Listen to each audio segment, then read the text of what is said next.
Yan. Tawag dito community service, di ba? Yan. Yan ang mga tropa. Hindi naman puro bike at ano lang, fishing.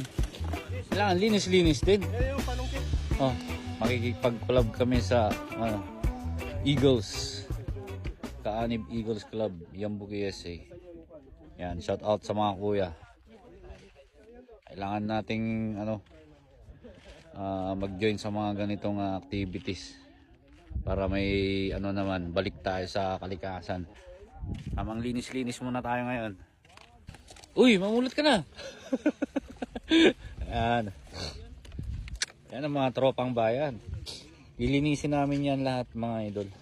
Itong spot na to magiging super clean yan mamaya. Ano ito mga idol, nakakalungkot.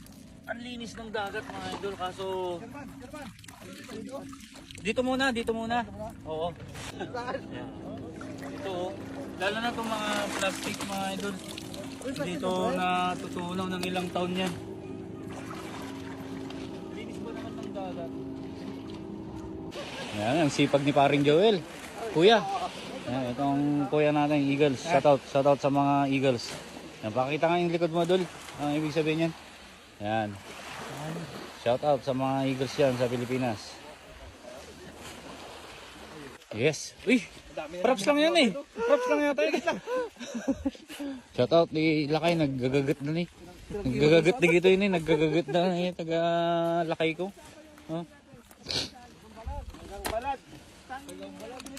Ito, dumi ah. East to west. Nakakalungkot. East to west tayo pa, east to west. Walang pa north ah. From east to west. Oh. Ay, mga tropa natin yan. Hindi lang tayo pag namimingwit palagi, no, idol? Siyempre, idol. Kailangan natin magbalik. Oo, kalikasan. Diba? Nakikinabang tayo dito. Ayan, oh. Gaya niya, no? Titirahin natin lahat yan, mga idol. Oh. Grabe naman. Ang dami. Ayan yung mga napulot na yung basura. Mga idol, oh. Dami. Ang linis na. Shout out.